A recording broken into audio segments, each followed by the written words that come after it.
a lot of people like don't look at the other landscapers. Like driving, it's like, oh, yep, no. Oh, yeah, there's something on the side of the road. That is so immature in my mind, but you've made those decisions with your ego instead of the numbers.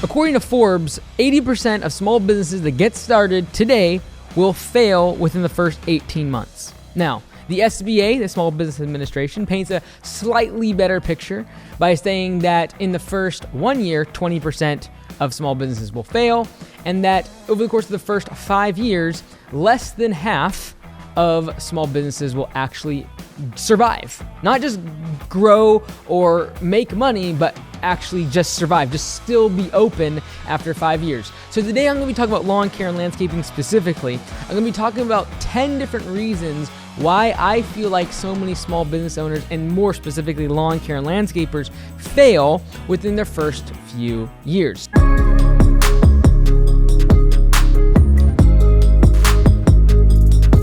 So number one is that they never have value high enough to charge premium prices. So if you want to charge premium prices, and in my mind that's $70 per hour or more to the customer, if you're going to charge those premium prices, you need to have a premium service. And that premium service starts with a premium brand, a premium website, premium customer service on the phone, a premium sales process to be able to answer the call, get the estimate, meet the client, all done in a very professional manner, increases the perceived value, and that premium service allows for a premium price. And I really do believe that the best, most profitable landscape businesses can charge $70 per hour or more to their customers.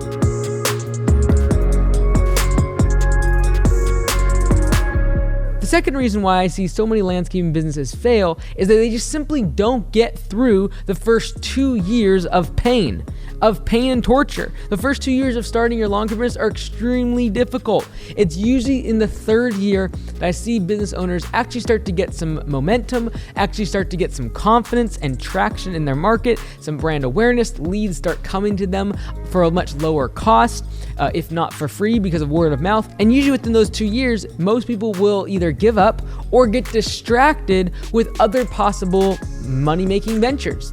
They go into real estate, or I'm going to start a restaurant, I'm going to do this, I'm going to do stocks, I'm going to do crypto. Like, they get distracted because in those first 2 years, it is so difficult to actually get the business up and running.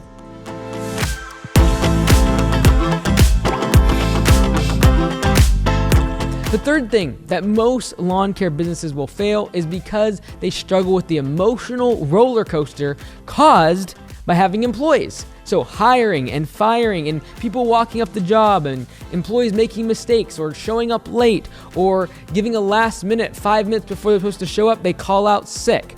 And right when you needed them the most, and the job was in crunch mode, and the rain was pouring, and you're already behind, and you were late for an appointment for your family. Like, that stuff happens, and that emotional roller coaster of, oh, I've got the best employee, to the next day, like someone leaving, and then you have no one working for you, and then you're struggling just to keep the jobs on the schedule and keeping your customers happy. That emotional roller coaster caused by having employees is a lot of times the thing that leads to failure in the lawn care industry.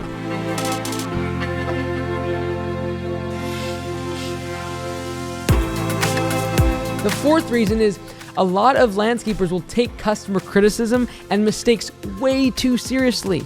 At the end of the day, look at their size of their property and zoom out like maybe 20-30 mile radius and just see how small and minuscule and tiny that property is, and realize that that is really the extent of the problem that you're facing. And it can become so blown up in our mind in proportion of just like this one job is going to tear us down, this one bad customer review is going to just ruin our business. And you've got to realize that the opportunities outside of that one tiny little property is just massive, and that no one person is going to take your business down. No one negative 1-star review or one job that just goes sour. You just can't get the budget hours. Like, you're just way over time. You completely messed up on the estimate. One job is not going to take you down. And if you make a mistake, you break a sprinkler head, you run over a bush accidentally, you pop someone's tire accidentally, like whatever it is, the customer criticism and mistakes that you make on a customer's property, don't take them too seriously. Are we trying to minimize them? Absolutely. Are we trying to make customers as happy as possible? Absolutely. But don't let one rotten apple ruin your entire day, week, year, or let alone actually make you close your business because you can't take it. And I understand it's hard. That gut-wrenching feel when you get a 1-star review or when a customer complains is absolutely horrible, but don't let that keep you from growing a successful business.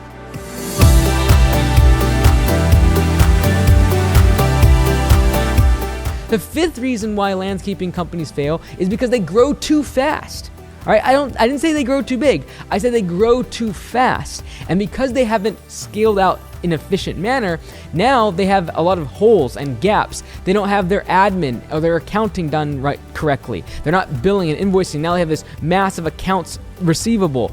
People owe them a bunch of money because they haven't been following up and collecting payment. They grow too fast, and all of a sudden they have way too much equipment and too much debt, and they have employees that really don't know what they're doing, and so there's a lot of turnover.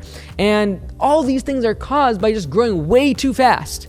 Now, the sixth thing to balance that out that will lead people to failure is they don't grow big enough to avoid burnout. So I said, yes, you can grow too fast. Now that's about speed. The acceleration at which you grow can be too fast. And if your skill set is not able to really adapt to the size of your business that fast, you could lead to some really big problems. You can't hire enough people quick enough to fill in your gaps. You're going to have problems. But that being said, number 6 is a lot of landscapers don't grow big enough to avoid burnout. And now they're going 5, 10, 15, 20 years at the same small size, and it's still physically, mentally, and financially draining on them, and they never actually grow big enough and scale top-line revenue large enough to where they can afford employees to take things off of their plate, to allow them to go on a vacation, to allow them to attend a funeral or a wedding for a family member without absolutely losing control of the business. So you do need to grow, in my opinion, to some size enough to avoid burnout. And that might be in 10, 15, 20 years. I'm a big proponent of being solo, raising prices very high and having a great profit margin, but just realize in 20, 30 years, you're not going to be able to push a lawnmower, and you'll need to grow eventually to the point where you can hire and afford to hire other people to do the work itself.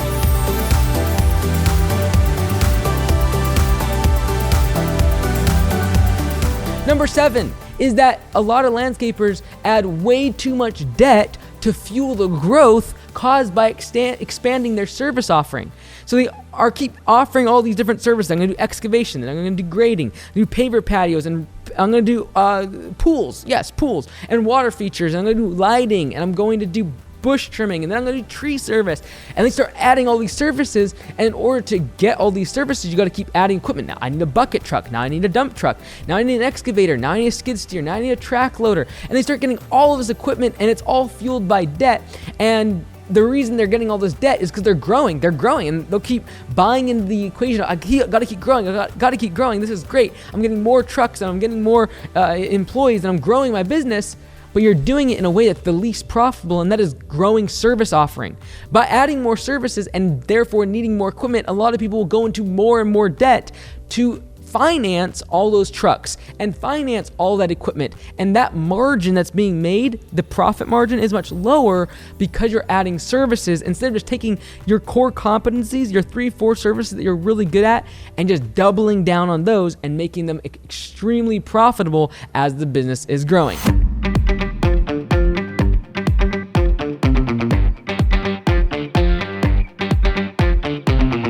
All right, the 8th reason why landscaping businesses will fail is they aren't willing to learn and grow with others. And that could be locally. Like, a lot of people don't look at the other landscapers. Like, driving, it's like, oh, no. Oh, yeah, there's something on the side of the road, and there's someone driving by. Like, that is so immature in my mind. The ability to be able to connect with local landscapers, be able to help them, and they help you, will really allow an owner to go through more stressful times and be able to lean on somebody else. Whether that be online as well, like podcasts and books and Facebook groups that you can get help from when you are low, when you are discouraged. That's the time you need that network of other people around you. And that should start with your local landscapers, the people around you.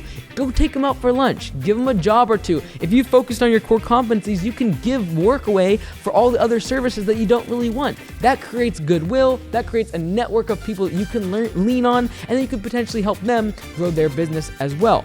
Number 9 is the reason people don't succeed and they fail in the lawn care industry is they make business decisions with their ego instead of the numbers. They make decisions on what services they're going to offer, what type of truck they're going to buy, what equipment they're going to purchase, how many employees they're going to have, what shop space they're going to have, what their website looks like, and all of those decisions are made through the prism of how is this going to make me look in front of other people? How is this going to make me look in front of other landscapers, in front of the Chamber of Commerce, in front of my family or my friends from school? And at the end of the day, when you start making business decisions around the prism of something that doesn't have to do with numbers, you're going to lead to failure because you're going to get into debt. You're going to get trucks and equipment that you don't need, that's sitting all day long for 4 days out of the week and doing absolutely nothing, not making you any money because you simply bought into this dream of I'm going to look good in front of other people by buying trucks, equipment, and other things that look flashy and look great,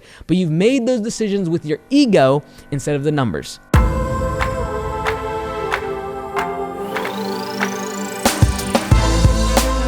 The 10th and final reason why so many landscaping businesses fail is that the owner never reaches out for help when they're struggling.